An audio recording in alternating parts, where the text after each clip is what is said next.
मनोज और विष्णु घने जंगल की ओर बातें करते हुए जा रहे थे। तभी वो अचानक एक अदृश्य दुनिया में पहुंच जाते हैं। अरे मनोज, ये देख हम कहाँ आ गए। ये तो हमारा जंगल नहीं लग रहा है। वो देख, वहाँ दूर एक तालाब भी दिख रहा है। चलो चलते हैं, देखते हैं शायद वहाँ हमें कोई मिल जाए। वो दोनों तालाब की ओर बढ़ते हैं। तभी तालाब के किनारे सोने से भरे हुए मटके मिलते हैं। अरे इतना सारा खजाना, वो भी 7 घड़ों में। अरे सच में हमारी तो लॉटरी लग गई। हाँ विष्णु, अब तो ऐश ही ऐश होगी। चलो हम सारा खजाना ले लेते हैं। ये खजाना लेते ही हमारी तो पूरी जिंदगी मजे से कटेगी। हाँ, मेरी तो पत्नी भी गर्भवती है। अगर मुझे ये खजाना मिल जाए तो मेरी पत्नी को एक अच्छी जिंदगी मिल जाएगी और मेरे बच्चे को भी। दोनों जैसे ही खजाने को हाथ लगाते हैं, तभी घड़े से काला धुआं निकलता है और घड़ा काले रंग का हो जाता है। ये क्या हो रहा है? ये तो खजाना था, फिर ये गायब कैसे हो गया? और इसके अंदर से काला धुआं कैसे निकलने लगा और इसका रंग भी बदल गया? अरे मुझे ये ठीक नहीं लग रहा है। मनोज, चलो हम यहाँ से चलते हैं। लेकिन ये देख, ये दूसरे घड़े में तो अभी भी खजाना है। रुक जा, मैं ये वाला देखता हूँ। मनोज दूसरे घड़े को छूता है। तेज रोशनी फैलती है और दोनों का शरीर पैरों की तरफ से पत्थर होने लगता है। ये क्या हो रहा है? मेरा शरीर पत्थर का क्यों बन रहा है? मेरी मदद करो, मुझे बचाओ। मनोज, मेरा भी शरीर पत्थर का बन रहा है। ये क्या हो रहा है? दोनों बुरी तरह चीखते हैं और कुछ ही पलों में पत्थर बन जाते हैं। घड़ा फिर से चमकने लगता है और ऐसे ही 2 महीने बीत जाते हैं। वहीं दूसरी तरफ सरोज और बिरजू गांव में रहते हैं। बिरजू, तुम्हारे भाई को गए 2 महीने हो गए हैं। अभी तक उनका कहीं पता नहीं चला। मैं गर्भवती हूँ। इस हालात में मैं कैसे रहूंगी? चिंता मत करो भाभी, भैया कहीं भी हो, चाहे पाताल लोक में हो, मैं उन्हें ढूंढ लाऊंगा। मैं भी 2 महीनों से उनका इंतजार करते करते थक गया हूँ। पता नहीं मेरा भाई कहाँ है, पर मैं अपने इस भतीजे के आने से पहले अपने भाई को ढूंढ कर लाऊंगा। बिरजू घर से निकलता है, तभी रास्ते में एक गांव वाला उसे रोक लेता है। अरे बिरजू, तू कहाँ जा रहा है? तेरा भाई 2 महीने से दिखाई नहीं दे रहा है। कहीं तेरा भाई किसी लड़की के साथ भाग तो नहीं गया तुम्हारी भाभी को छोड़कर? ये आप कैसी बात कर रहे हो काका? मेरा भाई कभी ऐसा नहीं कर सकता है। जरूर उसके साथ कुछ गलत हुआ है। मुझे तो लगता है तुम्हारी भाभी सुंदर नहीं थी, इसीलिए वो किसी दूसरी लड़की के साथ भाग गया होगा। तू क्यों उसे ढूंढ रहा है? अब तू ही भाभी का ध्यान रख ले। आप लोग कुछ भी कहो, मेरा भाई गलत नहीं है। मैं ये साबित करके रहूंगा और आप सबका मुंह बंद कर दूंगा। बिरजू चलते चलते घने जंगलों में पहुंच जाता है। मेरे भैया तो इसी जंगल से लकड़ियां काट कर ले जाते हैं, यानी कि वो इसी जंगल से कहीं गायब हो गए होंगे। मुझे थोड़ा और अंदर जाकर देखना चाहिए। बिरजू घने जंगल की ओर अंदर चला जाता है। तभी एक पेड़ के नीचे एक बूढ़ा व्यक्ति बैठकर फूट फूट कर रो रहा था। हे भगवान, मैं कहीं का नहीं रहा। मुझे उठा लो, मैं जिंदा नहीं रहना चाहता। ऐसी हालत में मैं जीकर क्या करूंगा? अरे भला एक बूढ़ा व्यक्ति अपने आप को मरने के लिए क्यों कह रहा है? मुझे जाकर उसकी मदद करनी चाहिए। लेकिन मुझे तो अपने भाई को ढूंढना है, पर इन्हें ऐसे रोते हुए भी तो नहीं छोड़ सकता हूँ। बिरजू बूढ़े व्यक्ति के पास जाता है। बाबा, आप क्यों रो रहे हो? और वो भी इतने घने जंगल में अकेले बैठकर? क्या हुआ? सब ठीक तो है ना? मैं जीना नहीं चाहता। मैं एक राजा था और देखो, आज मैं भिखारी बन गया हूँ। मेरी सातों औलादें अभी भी जिंदा हैं, पर पूरी तरह इंसान नहीं हैं। मेरी मदद करो, वरना मैं घुट घुट कर मर जाऊंगा। आप मुझे सच बताइए, आखिर आप राजा से भिखारी कैसे बन गए? आपकी औलाद कहाँ है? तुम्हें ये रहस्य खुद ही सुलझाना होगा। अगर मैंने तुम्हें कुछ भी बताया तो मेरे सातों बच्चे मर जाएंगे और वो कभी वापस नहीं आएंगे। अगर आप सच नहीं बताओगे तो मैं आपकी कैसे मदद कर पाऊंगा? कुछ तो बताना पड़ेगा, तभी मैं आपके बच्चों को सही सलामत ला सकता हूँ। ठीक है, तो तुम्हें उत्तर दिशा की ओर जाना होगा। तुम्हें तालाब के किनारे 7 घड़े मिलेंगे। उसी घड़े से तुम्हें मेरा रहस्य पता चलेगा। ठीक है, मैं जरूर जाऊंगा। शायद वहाँ मेरे भाई का भी पता चल जाए और आपका रहस्य भी मैं सुलझा सकूं।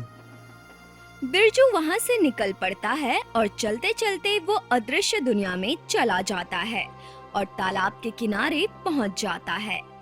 तालाब के किनारे उसे भी वही 7 मटके मिलते हैं जो खजाने से भरे होते हैं।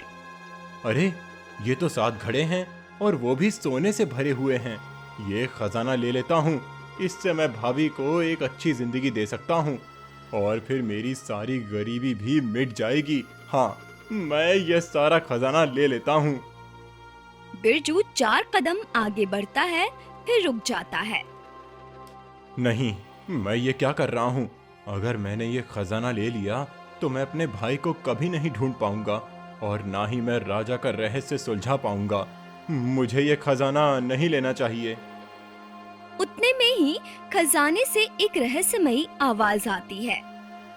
आओ आओ, ये खजाना ले लो। इससे तुम्हारी सारी गरीबी मिट जाएगी और तुम बहुत ही धनवान बन जाओगे। ले लो, सारा खजाना ले लो। ये 7 मटकों का खजाना सिर्फ तुम्हारे लिए है। ये मटके से आवाज कैसे आ सकती है? तुम कौन हो और इस तरह क्यों कह रहे हो? मुझे कुछ खजाना नहीं चाहिए, मैं बस अपने भाई को ढूंढने आया हूँ। मुझे कोई खजाना नहीं चाहिए, मैं बस अपने भाई को ढूंढने आया हूँ।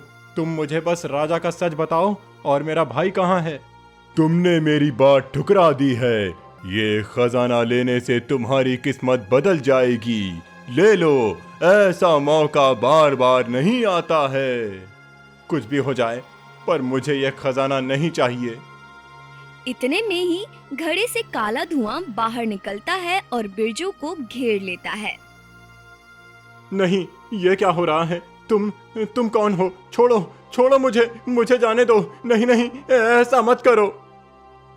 अचानक बिरजू बेहोश होकर जमीन पर गिर पड़ता है। थोड़ी देर बाद जब उसकी आंख खुलती है तो वो अपने घर पर होता है। ये क्या?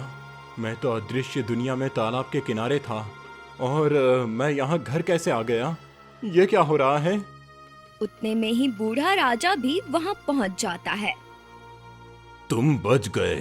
अगर तुम उसके लालच में फंस जाते तो वो तुम्हें जान से मार देता, पर तुम लालच में नहीं फंसे, इसीलिए अब तक जिंदा हो। ये कैसा मामला है? आखिर वो खजाना कैसा था और वो हमें लालच क्यों दे रहा था और मैं यहाँ कैसे आ गया? चिंता मत करो, अब मैं तुम्हें सारी सच्चाई बता दूंगा, क्योंकि उस वक्त मैं नहीं बता सकता था, लेकिन तुमने लालच की परीक्षा पास कर ली है, इसीलिए अब मैं तुम्हें सच बताऊंगा।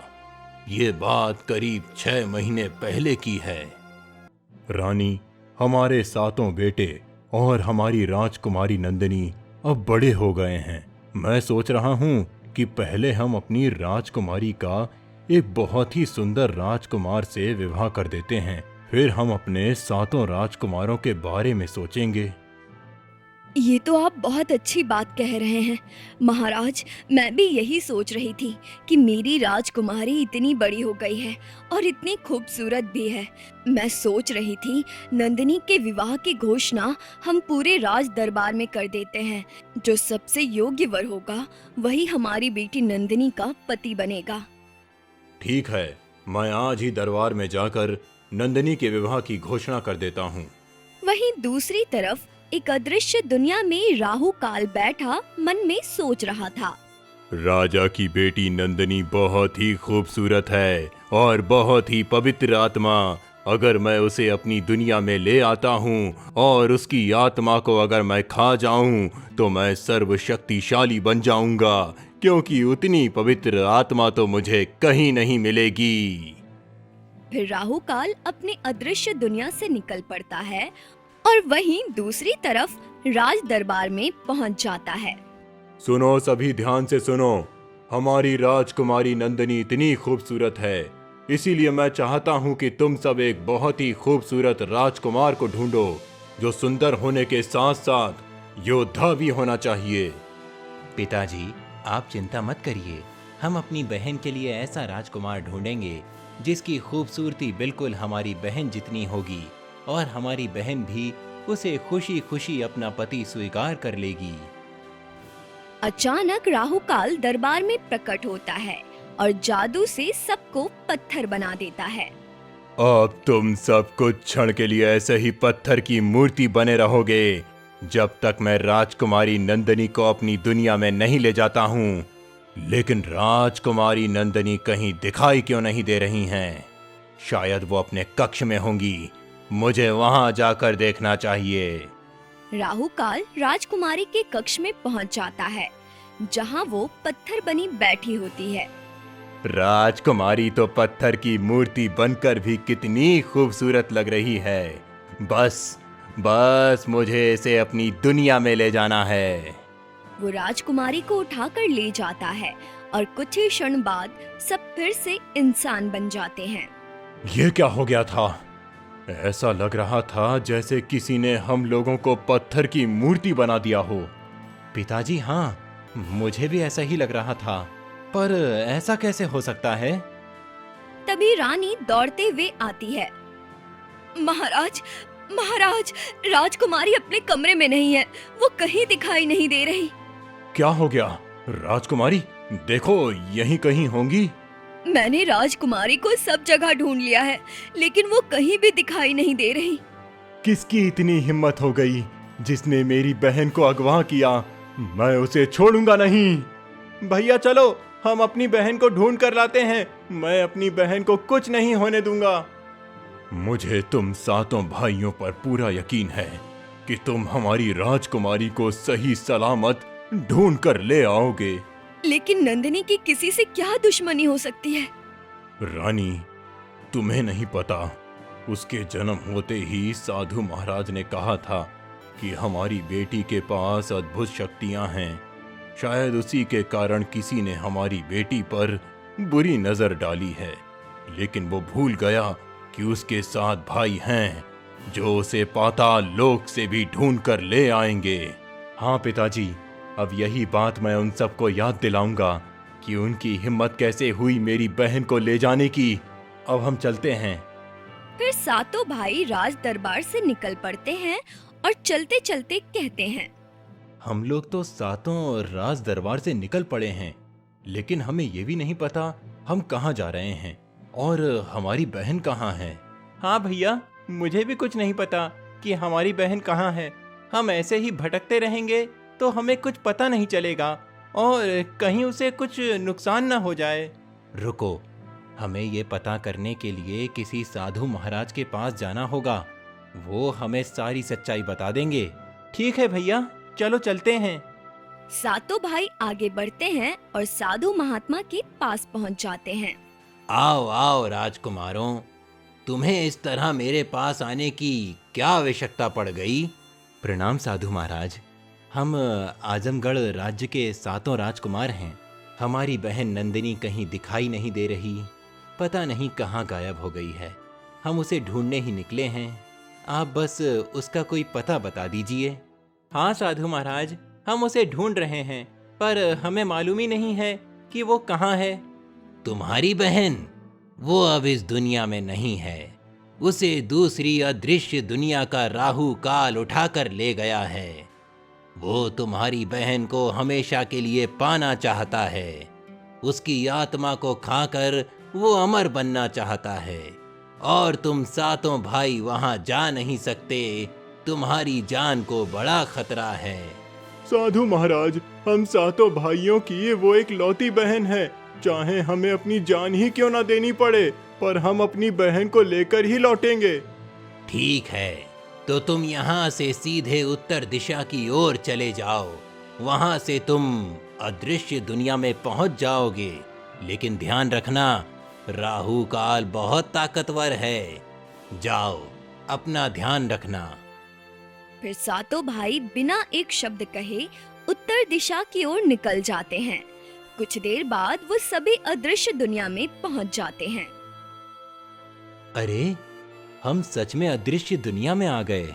ये सब चीजें कितनी अजीब नजर आ रही हैं। अब हमें अपनी बहन को ढूंढना होगा। लेकिन भैया, यहाँ तो कुछ दिखाई भी नहीं दे रहा है और हम यहाँ तालाब के किनारे हैं। हम अपनी बहन को कैसे ढूंढेंगे? देखो, अगर हम सातों भाई एक दिशा में गए तो बहुत समय लगेगा। इसीलिए हम सातों भाई अलग अलग रास्ते में जाएंगे। हाँ भैया, आपने बिल्कुल ठीक कहा। हम सातों भाई अलग अलग रास्ते से निकलते हैं। फिर सातों भाई अलग अलग दिशाओं में चले जाते हैं। उधर गुफा में राहु काल को सब पता चल जाता है। सातों राजकुमार की इतनी हिम्मत, मेरी अदृश्य दुनिया में घुस आए। मैं किसी को नहीं छोड़ूंगा। पिंजरे में बंधी राजकुमारी सब सुन लेती है।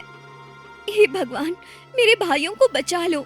ये राहु काल मेरे भाइयों को नुकसान न पहुंचा दे। राहु काल गुफा से निकल पड़ता है। चलते चलते कहता है, मैं इन सातों का सामना एक साथ नहीं करूंगा। एक एक को फंसाकर घड़े में बदल दूंगा और अपनी दुनिया में कैद कर दूंगा। राहु काल बूढ़ी औरत का रूप ले लेता है और वो राजकुमार अर्जुन के सामने गिर पड़ती है। अरे अम्मा, ये क्या हुआ? आप ठीक तो हैं ना? बेटा, मैं कई दिनों से इस जंगल में भटक रही हूँ। अपने घर नहीं जा पा रही। बहुत प्यास लगी है। तालाब से थोड़ा जल ला दो बेटा। अम्मा, क्यों नहीं, पानी पिलाना तो पुण्य का काम है। रुकिए, मैं अभी पानी लाता हूँ। जैसे ही अर्जुन तालाब में हाथ डालता है, वैसे ही तेज रोशनी फैलती है और वो एक घड़े में बदल जाता है। तभी बूढ़ी औरत अपने असली रूप में आ जाती है। तुम सातों भाई अब कभी मेरी दुनिया से बाहर नहीं निकल सकते हो। अब तुम्हारे दूसरे भाई की बारी है। वो गायब हो जाता है और फिर एक सुंदर लड़की का रूप लेकर सूरज के सामने आता है। अरे, जंगल में इतनी खूबसूरत लड़की, लेकिन मुझे अपनी बहन को ढूंढना है। नहीं, मैं नहीं जाऊंगा। तभी लड़की गिर जाती है। अरे, ये तो गिर गई। मुझे इसकी मदद करनी चाहिए। सूरज भागकर उसके पास जाता है। तुम ठीक तो हो? मैं मरने जा रही थी। मेरे प्रेमी ने मुझे धोखा दिया। मैं जीना नहीं चाहती। आप ये क्या कह रही हो देवी? आप इतनी सुंदर हो। कौन होगा जिसने आपको धोखा दिया? आप ऐसा मत करो। खूबसूरत होने से क्या फायदा जब कोई साथ ना दे। मेरे प्रेमी ने कहा मैं खूबसूरत नहीं हूँ। वो कमबख्त है। उसे पता ही नहीं सोने और हीरे में क्या फर्क होता है। आप तो हीरे की खान हो। तो क्या तुम मुझसे विवाह करोगे? हाँ, क्यों नहीं। आप जैसी लड़की से विवाह करने से कौन मना करेगा? तो मेरा हाथ पकड़ो, हम अभी विवाह करते हैं। क्या करूं? मुझे बहन को ढूंढना है, पर अगर इसे मना किया तो ये मर जाएगी और इतनी सुंदर लड़की फिर नहीं मिलेगी। पहले शादी कर लेता हूँ। सूरज उसका हाथ पकड़ता है। तभी तेज रोशनी होती है और सूरज घड़े में बदल जाता है। विवाह करने आया था, अब तू भी घड़ा बन गया। इसी तरह वो बाकी पांचों भाइयों को भी घड़े में बदल देता है। अब इन सातों भाइयों को जादुई तालाब में डाल दूंगा ताकि कोई इन्हें आजाद ना कर सके। राहु काल मटकों को तालाब में डाल देता है और गुफा में आ जाता है। तुमने मेरे भाइयों के साथ क्या किया? वो ठीक तो है ना? तुम्हारे भाई अब कभी वापस नहीं आ सकते। वो अब मटके बन चुके हैं। नहीं, भगवान के लिए मेरे भाइयों को छोड़ दो। तुम मुझे कैद कर लो, लेकिन मेरे भाइयों को छोड़ दो। मेरे माता पिता उनके बगैर टूट जाएंगे। तुम्हारे भाई जादुई तालाब में हैं। जो कोई भी व्यक्ति लालच में जाएगा और उस घड़े में सोना चांदी देखेगा और जैसे ही उसे छूने की कोशिश करेगा, वो भी पत्थर की मूर्ति बन जाएगा। तुम शैतान हो, तुम्हें भयानक मौत मिलेगी। तुम कभी सफल नहीं हो सकते। तुम मौत के लिए तरसोगे। छोड़ दो, ऐसा मत करो। 8 महीने बाद पूर्णिमा की रात मैं तुम्हारे 7 भाइयों की आत्माएं निगल जाऊंगा। फिर तुम्हारी आत्मा भी खा जाऊंगा और तुम्हारे पिता को मैं एक भिखारी बना दूंगा। कोई उसे पहचानने से भी इनकार कर देगा। उधर राज दरबार में अचानक तेज रोशनी फैलती है और पूरा राज दरबार गायब हो जाता है। सभी लोग पत्थर की मूर्ति बन जाते हैं और राजा एक भिखारी के रूप में खड़ा रह जाता है। ये क्या हो रहा है? नहीं नहीं, ये नहीं हो सकता। मेरा इतना बड़ा राज दरबार, ये सब गायब कैसे हो सकता है? और मेरी पत्नी और बाकी सभी, ये सब पत्थर की मूर्ति कैसे बन गए हैं? हे भगवान, ये क्या हो रहा है मेरे साथ? अब मैं क्या करूं? मैं तो बर्बाद हो गया। तभी राहु काल प्रकट होता है। महाराज, अब आप एक भिखारी के रूप में हैं। आपकी बेटी मुझे बहुत पसंद है और आपके बेटे सभी मेरी अदृश्य दुनिया में कैद हैं, जिसे वहां से कोई नहीं ला सकता। अगर आपने किसी को भी ये सच बताया तो आपके बेटों के साथ साथ आपकी बेटी भी हमेशा के लिए मर जाएगी। तुम फिर से वापस आ गए मेरी दुनिया में। तुम चले जाओ, मेरे सभी बच्चों को मुझे लौटा दो। मैं तुम्हें छोड़ूंगा नहीं। तू मेरा कुछ नहीं बिगाड़ सकता राजा। तू सिर्फ एक लाचार राजा है। राहु काल हंसते हुए चला जाता है। तब से मैं इसी तरह भिखारी के रूप में भटक रहा हूँ। ना कोई मुझे पहचानता है, ना ही कोई मेरी मदद करने को तैयार है।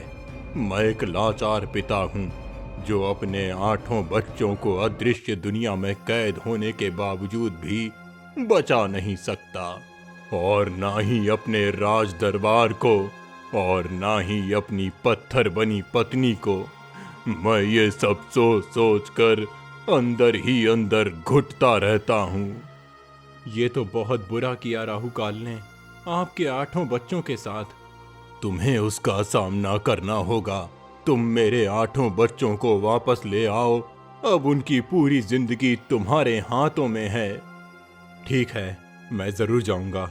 अगर वहां जाने से राजकुमारी और बाकी सभी ठीक हो जाते हैं तो मैं राहु काल का सामना करूंगा। लेकिन इसमें तुम्हारी जान भी जा सकती है। सोच लो, मैं नहीं चाहता कि मेरे बच्चों को बचाते हुए तुम भी मर जाओ। चिंता मत करिए महाराज, मुझे कुछ नहीं होगा। मैं आपके दुख और तकलीफ को दूर करके रहूंगा। बिरजू वहां से निकल पड़ता है और चलते चलते अदृश्य दुनिया के तालाब के पास पहुंच जाता है, जहां 7 घड़े खजाने से भरे वहीं पर रखे थे। मुझे पता चल गया है कि आप 7 राजकुमार हो।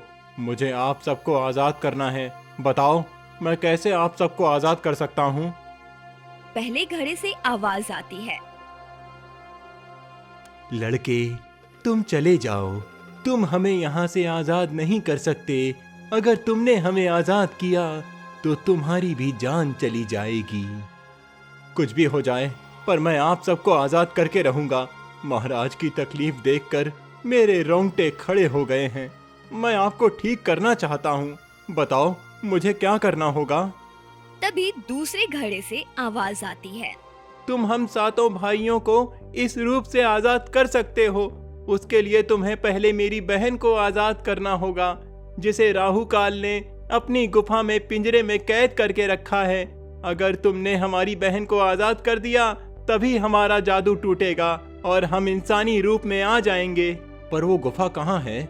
मुझे तो नहीं पता है। यहाँ से थोड़ी दूर जाओ, तुम्हें वो गुफा मिल जाएगी। लेकिन राहु काल अभी इस दुनिया में नहीं है, वो किसी भी क्षण आ सकता है। तुम्हें उसे हराने के लिए एक किताब ढूंढनी होगी। उस किताब में उसकी मौत का रहस्य छुपा है और वो किताब इसी तालाब के अंदर है। लेकिन ये सब आपको कैसे पता? क्योंकि मैं 6 महीनों से इस दुनिया में कैद हूँ। मुझे एक मछली ने उसकी पुरानी कहानी बता दी कि किस तरह उसकी मृत्यु हो सकती है। अब तुम्हें इस तालाब में कूदकर उसके अंदर से वो किताब निकालनी होगी। उसी का पहला श्लोक पढ़कर तुम उसे खत्म कर सकते हो। उसने अपने प्राण उसी किताब में कैद कर दिए हैं। ठीक है, अगर यही एक रास्ता है तो मैं जरूर जाऊंगा। फिर बिरजू तालाब में कूद जाता है। अचानक आंखें खोलता है तो चारों तरफ बहुत सारी सुनहरी मछलियां तैर रही होती है। मैं इस तालाब में आ गया, पर मुझे यहाँ कहीं कोई किताब नहीं दिख रही। अब मैं कहाँ से किताब ढूंढूं? अचानक एक सुनहरी मछली सामने आती है। तुम यहाँ क्यों आए हो? चले जाओ। अगर राहु काल को पता चल गया कि तुम यहाँ हो तो वो तुम्हें जान से मार देगा।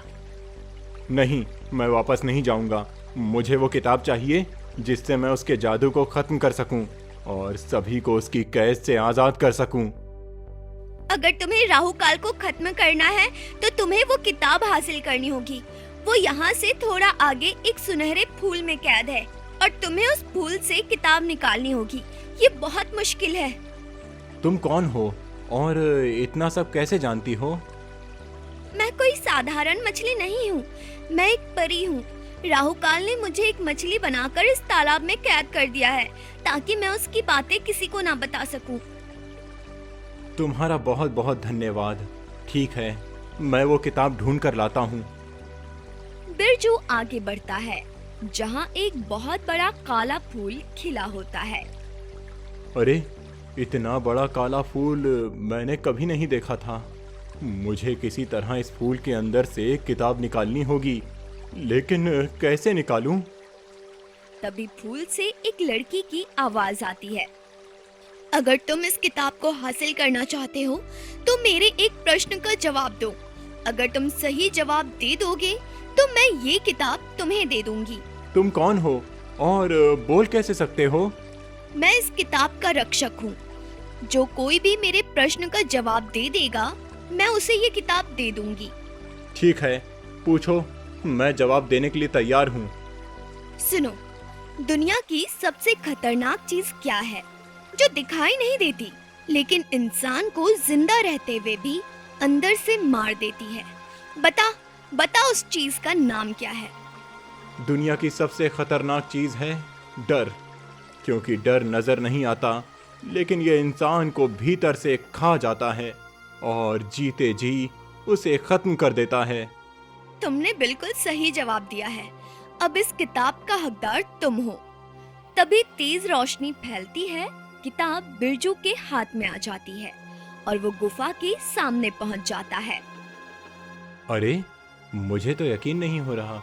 मैं तो पानी के अंदर था और अचानक से पानी से बाहर आ गया। अब मुझे जल्दी से इस किताब को लेकर उस गुफा के अंदर जाकर राजकुमारी को आजाद करना होगा। तभी राजकुमारी पिंजरे में कैद फूट फूट कर रो रही थी। हे भगवान, मेरे भाइयों की रक्षा करना। पता नहीं किस हाल में होंगे वो। कहीं वो राहु काल मेरे भाइयों को जान से तो नहीं मार देगा। तभी बिरजू उसके पास जाता है। राजकुमारी, रोइए मत। आपके सातों भाई सुरक्षित हैं और वो एक घड़े के रूप में तालाब में कैद हैं। मैं उन सबको आजाद करूंगा और आपको भी। तुम कौन हो और यहाँ क्या करने आए हो? चले जाओ। अगर राहु काल आ गया तो वो तुम्हें भी जान से मार देगा। चिंता मत करिए राजकुमारी, ये किताब देख रही हो, इसी में उसके मरने का श्लोक लिखा है। जैसे ही राहु काल आएगा, मैं ये श्लोक पढ़ते ही उसे जान से मार दूंगा। पहले मैं आपको इस पिंजरे से आजाद करता हूँ। ये पिंजरा मत छुओ, इसे छूते ही तुम जलकर भस्म हो जाओगे। तभी तेज रोशनी फैलती है और राहु काल वहाँ प्रकट हो जाता है। तुम्हारी इतनी हिम्मत कैसे हुई मेरी गुफा में आने की? तुम्हें जान से मार दूंगा। रुको, अभी बताता हूँ। तुम मेरा कुछ नहीं बिगाड़ सकते। ये किताब देख रहे हो, इसी में तुम्हारी मौत का श्लोक छुपा हुआ है। तुम्हें पता तो है ना? बिरजू श्लोक पढ़ने लगता है। इसे छोड़ दो वरना मैं तुम्हें जान से मार दूंगा। नहीं नहीं, ये क्या हो रहा है? मेरा शरीर जल क्यों रहा है? ये किताब बंद कर दो, इस श्लोक पढ़ना बंद कर दो वरना मैं तुम्हें मार डालूंगा। कुछ क्षण में राहु काल जलकर भस्म हो जाता है। तुमने ये कर दिखाया, तुमने राहु काल को खत्म कर दिया और मुझे भी आजाद कर दिया। अब जल्दी मेरे भाइयों को भी आजाद। हाँ राजकुमारी, इसी किताब में आपके भाइयों को आजाद करने की शक्ति भी है। चलो हम उन्हें तुरंत आजाद करते हैं। फिर दोनों वहाँ से निकल पड़ते हैं और तालाब के किनारे पहुँच जाते हैं। मेरे भाई इन मटकों के रूप में कैद हैं। जल्दी मेरे भाइयों को ठीक कर दो।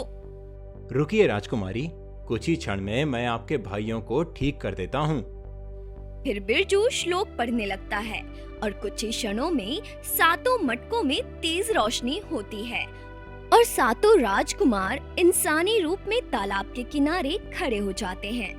और तभी विष्णु और मनोज की आत्मा भी प्रकट हो जाती है। भैया आप नहीं, भैया आप ऐसा नहीं हो सकता। हमें माफ कर दो भाई। मैं चाह कर भी तुम्हारा और तुम्हारी भाभी का ध्यान नहीं रख पाया। मैं लालची था। अगर मैं लालच में ना पड़ता तो आज मैं भी जिंदा होता। अब मैं जा रहा हूँ। मेरी पत्नी और मेरे बच्चों का ध्यान रखना। नहीं भैया, आप मुझे छोड़कर मत जाइए। हाँ, और मेरे माता पिता को भी कह देना कि मैं इस दुनिया में नहीं रहा। इतना कहते ही दोनों आत्मा वहाँ से गायब हो जाती है और बिरजू फूट फूट कर रोने लगता है। भैया। बिरजू, अब हमें इस दुनिया से चलना चाहिए। पता नहीं राज दरबार में सब कैसे होंगे। राजकुमारी, मैंने इतना कुछ किया लेकिन मैं चाहकर भी अपने भाई को नहीं बचा पाया। मैं तुम्हारी तकलीफ समझ रहा हूँ बिरजू, लेकिन आज तुम्हारी वजह से हम 8 भाई बहन आजाद हो पाए हैं। तुम हमारे साथ राज दरबार चलो। तभी सभी राज दरबार आ जाते हैं। वहाँ फिर से महल बना हुआ होता है और सभी इंसानी रूप में दरबार में बैठे होते हैं। तुम सभी ठीक हो गए और देखो, मैं भी भिखारी के रूप में था और आज फिर से राजा बन गया हूँ। बिरजू, तुमने ये कर दिखाया। महाराज ने बताया तुम्हारे बारे में कि तुमने क्या क्या किया हम सब के लिए, और आज देखो, तुम्हारी वजह से हम सब फिर से अपने असली रूप में आ गए। मैंने तो आप सबको बचा लिया, लेकिन मैं चाहकर भी अपने भाई को नहीं बचा पाया। महाराज, मेरा भाई इस दुनिया में नहीं रहा। चिंता मत करो बिरजू, तुमने हम सब के लिए इतना किया है तो हम भी तुम्हें अकेला नहीं छोड़ेंगे। हाँ, तुमने मेरी बेटी और मेरे सभी बच्चों को आजाद करके और मेरे इस राज दरबार से श्राप हटाकर ये साबित कर दिया कि तुम जैसा इंसान मुझे इस दुनिया में कहीं नहीं मिलेगा। पिताजी, मुझे बिरजू से विवाह करना है, क्योंकि मेरा ये जीवन इसी का दिया हुआ है और मेरे सभी भाई का भी। मैंने पहले ही सोच लिया था कि जो कोई भी मेरे सातों भाइयों को सही सलामत राज दरबार पहुंचा देगा, मैं उसी से विवाह करूंगी। तुमने मेरी मुंह की बात छीन ली पुत्री। मैं भी यही कहना चाहता था कि तुम्हारा विवाह मैं इसी व्यक्ति से करना चाहता हूँ। लेकिन महाराज, मैं एक साधारण मछुआरा हूँ। मछली पकड़कर अपना गुजर बसर करता हूँ। फिर मैं भला राजकुमारी से विवाह कैसे कर सकता हूँ? तुम साधारण मछुआरे नहीं हो, तुमने बहुत बड़ा काम किया है। मैं तुमसे विवाह करना चाहती हूँ। हाँ, ये बहुत ही खुशी की बात है। मैं भी खुश हूँ कि मेरी राजकुमारी का पति ऐसा बनेगा जिसे लोग धन से नहीं बल्कि उसके हृदय से जानेंगे। इसलिए मैं भी बहुत खुश हूँ। कुछ ही दिनों में राजा और सभी राजकुमार मिलकर राजकुमारी और बिरजू का विवाह धूमधाम से कर देते हैं और बिरजू शादी के बाद अपनी भाभी को भी राजमहल ले आता है और खुशी खुशी अपना जीवन यापन करने लगता है।